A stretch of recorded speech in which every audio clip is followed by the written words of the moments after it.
petite vidéo, une petite remarque. On est le 12 aujourd'hui, mercredi 12 novembre, il est 16h43 et euh, figurez-vous que hier j'ai vu un post et puis ce post montrait des images de personnes comme des zombies errant dans les rues aux États-Unis.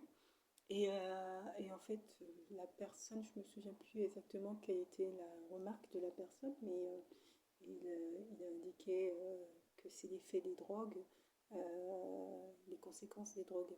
Et donc moi, je lui ai répondu je lui ai répondu, oui, je lui ai répondu que ces personnes n'étaient pas des toxicomanes, que ces personnes sont des personnes lambda. Euh, pour certains qui pensaient prendre un antidouleur avant, je pense qu'aujourd'hui, quand même, les gens ont compris quand même que le fentanyl n'est pas est certes un antidouleur, mais c'est surtout une drogue. Euh, et donc j'ai donc indiqué ça dans le post que le post que j'ai envoyé. Voilà, pour souligner le fait que ces personnes ne sont pas à l'origine des toxicomanes, ne sont pas des consommateurs de drogue réguliers. Ce sont des personnes où en une prise, on peut avoir des conséquences aussi dévastatrices chez les personnes. Parce que le fentanyl a des effets par rapport au crack, par exemple, des sensations pour une personne qui consomme le fentanyl, ça représente 1000 fois les sensations qu'il ressent pour le crack. Et on sait que le crack quand même est une drogue sacrément dure. Et en comparaison au plaisir sexuel, le fentanyl représente à peu près 10 000 fois le plaisir. C'est comme s'ils avaient des feux d'artifice, en une consommation, il y a des feux d'artifice dans leur cerveau. Et en fait, le cerveau produit comme un court-circuit. Et comme le cerveau est court-circuité, euh, vous avez un court-circuit, vous avez le cerveau voilà, qui est court-circuité, comme si de l'électricité qui ne devrait pas avoir, et tout d'un coup, boum, ça dans le cerveau, tout pète. La sensation peut paraître extraordinaire et complètement planante pour eux, mais en fait, si vous voulez, par rapport à la normalité, par rapport au corps, ce que le corps peut accepter, c'est trop. C'est trop en charge émotionnelle. Donc, ce qui se produit bien souvent, le, c'est que le cerveau ne supporte pas. C'est que le cerveau va rechercher constamment à retrouver cet effet-là. Donc, comme l'effet était super, un kiff, le cerveau, sauf que dans le fentanyl, c'est quasi instantané en fait, chez la plupart des personnes. Ils consomment ça et le cerveau, ça produit une addiction instantanée chez l'individu. Et donc en fait, ce plaisir que le cerveau a pu se procurer, le cerveau va constamment chercher à retrouver ce plaisir. Et comme le cerveau va constamment chercher à retrouver ce plaisir, c'est ce qu'on appelle, c'est ce qu'on appelle, oh j'ai oublié le terme, je l'ai marqué. Oui, en fait ça crée un court-circuit dans le système du plaisir, dans la perception que l'individu a et que le cerveau a cerné de ce qu'est le plaisir. Ainsi, puisque le cerveau n'est plus en capacité, c'est-à-dire que le plaisir qu'il a ressenti est très élevé, est trop élevé par rapport à la norme habituelle, le cerveau est en besoin. Le cerveau a cette soif de retrouver ce plaisir-là, sauf que ce n'est pas un plaisir normal pour l'être humain. Et c'est bien le principe en fait de l'addiction. Sauf que là, on est à une échelle encore plus haut.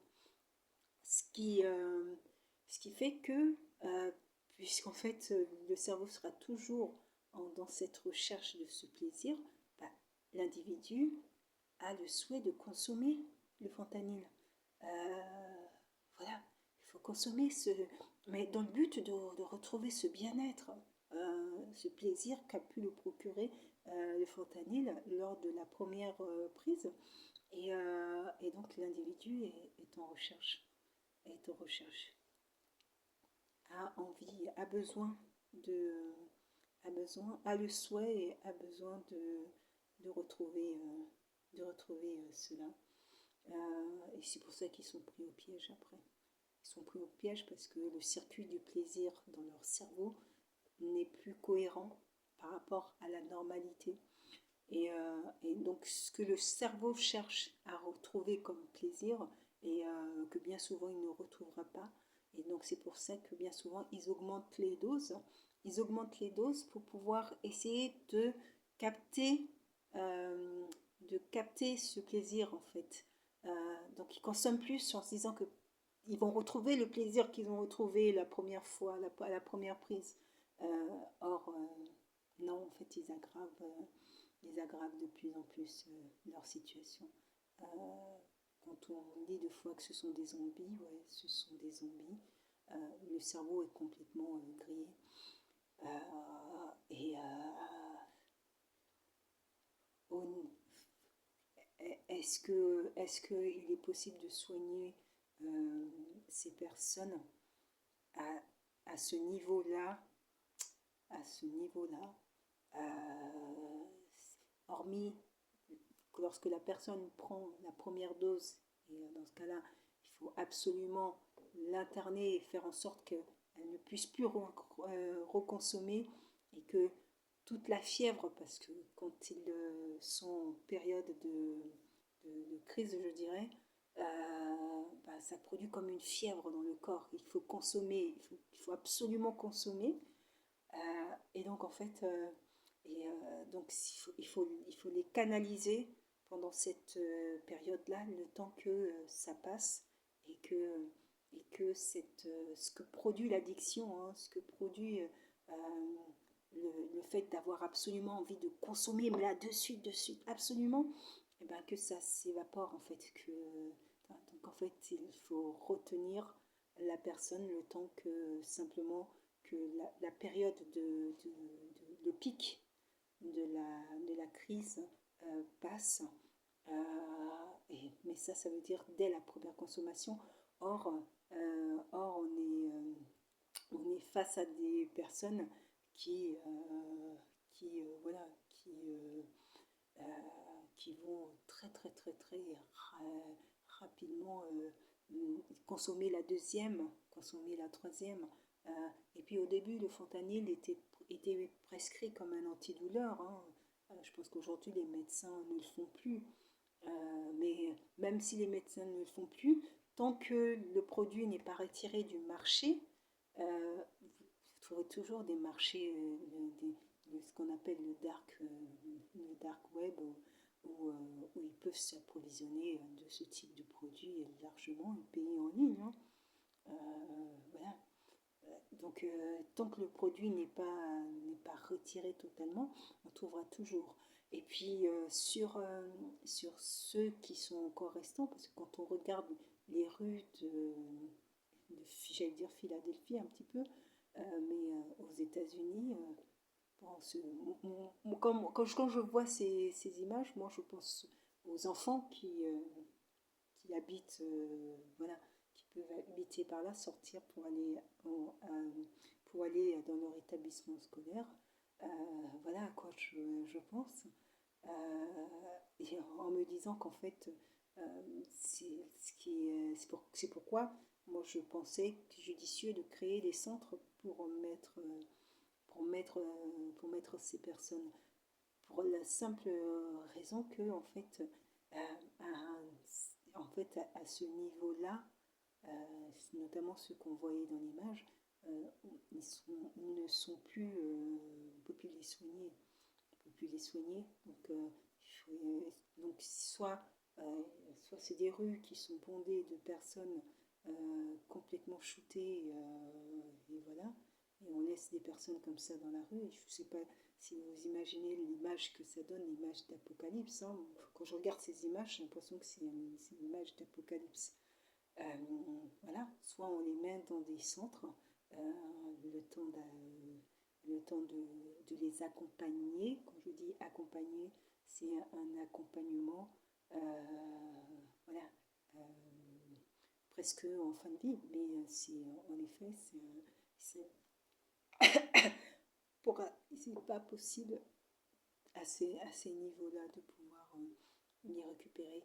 Et en plus de ça, le fentanyl est vraiment une drogue qui coûte pas cher, et donc et qui a des effets terribles.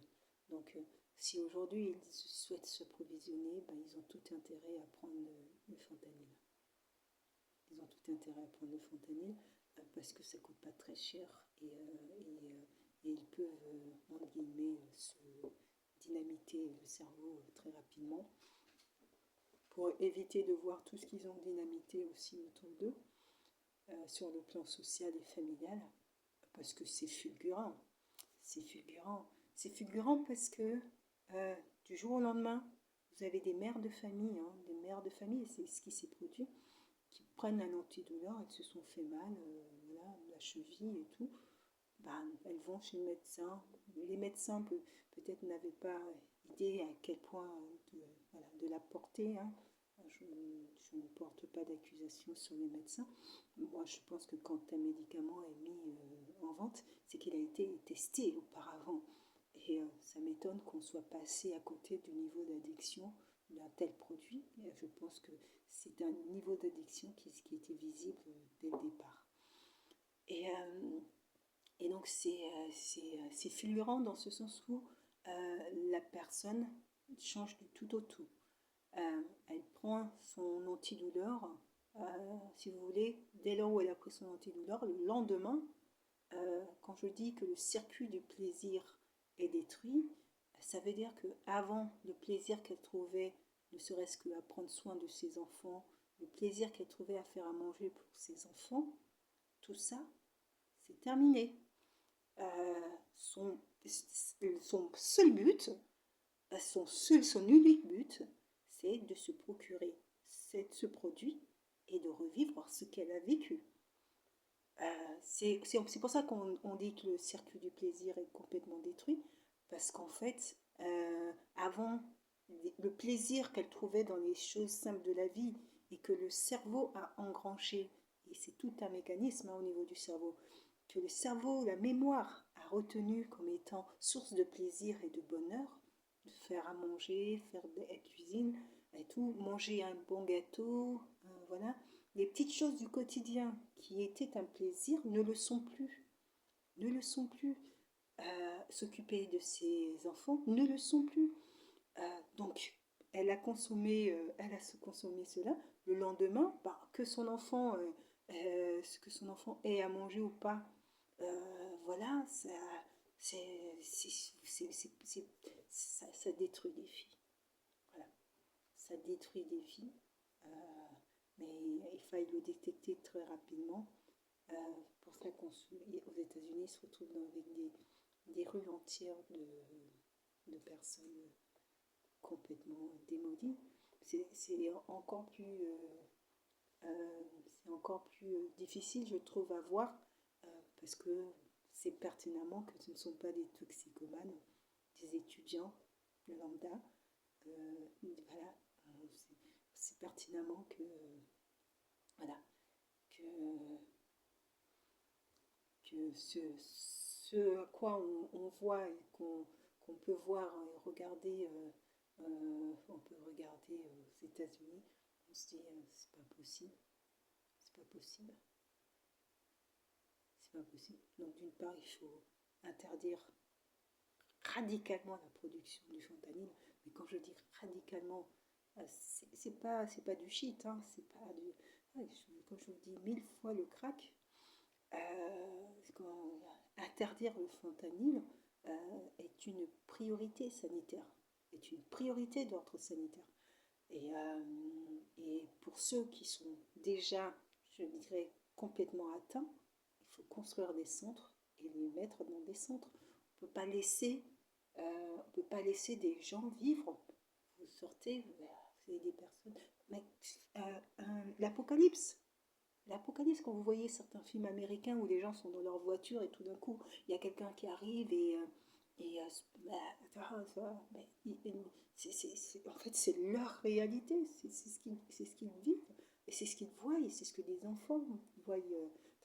Et ça, voilà, si des politiques publiques américaines ne réagissent pas, ouvrez des centres et mettez-les dans ces centres. Mettez-les dans ces centres. En, on peut pas faire, moi, je trouve qu'on ne peut pas faire autrement. On ne peut pas laisser des gens dépérir comme ça dans les rues à des gens qui peuvent être un risque pour les autres, en fait, qui peuvent être aussi un risque pour les autres. Parce que, parce que ils prennent de la drogue, on ne sait jamais s'ils utilisent des seringues également, on sait pas, voilà. Donc c'est un risque aussi pour les seringues, voilà, on ne sait jamais si ça, quelqu'un peut, voilà, s'asseoir sur des seringues ou quel accident il peut avoir. Euh, Ils sont tellement démodis sur le plan du psyché que je suis pas sûre qu'il soit une atteinte en termes de violence à l'encontre des personnes. Euh, euh, je ne suis pas sûre qu'il soit une atteinte de violence à l'encontre des personnes, mais il faut le reconnaître, ils sont particulièrement atteints. Ils sont particulièrement atteints. Et moi, je trouve, voilà, s'il y a bien il y a bien un sujet sur lequel la société civile a à se poser la question de sa propre responsabilité, ben c'est celui-ci. Comment c'est impossible, je vous dis que c'est impossible que en testant, en vérifiant ces médicaments, il n'est pas vu que certes ça calme la douleur de la personne, mais que ça produise un effet, un niveau d'addiction et de dépendance qui est plus, qui est plus. On est, voilà. Et je sais plus pourquoi j'ai commencé à aborder ça, mais quand on me lance sur ce sujet, en plus, voilà, quand je vois ces images, j'ai de la peine au cœur et ça m'embête même quand on dit que ce sont des toxicomanes. On sait que ce ne sont pas des toxicomanes, ça aurait pu arriver à n'importe qui. Moi, j'aurais pu aller chez mon médecin et avoir une douleur quelque part et puis demander au médecin. Le médecin m'aurait fait ma prescription et le lendemain, tout était fini.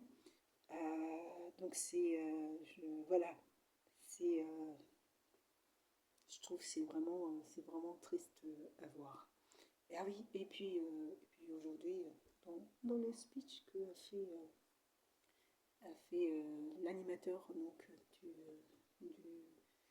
présentait rapidement, qui est présenté aujourd'hui, ça a été surtout le témoignage de Francis, et puis voilà.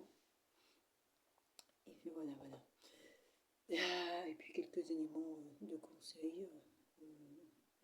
C'est un peu, c'est de se dire que c'est aussi intéressant, même si deux fois ça permet aussi de se, comment dire ça, même si c'est déjà connu, même si c'est déjà intégré, de se redynamiser. Voilà, de se redynamiser,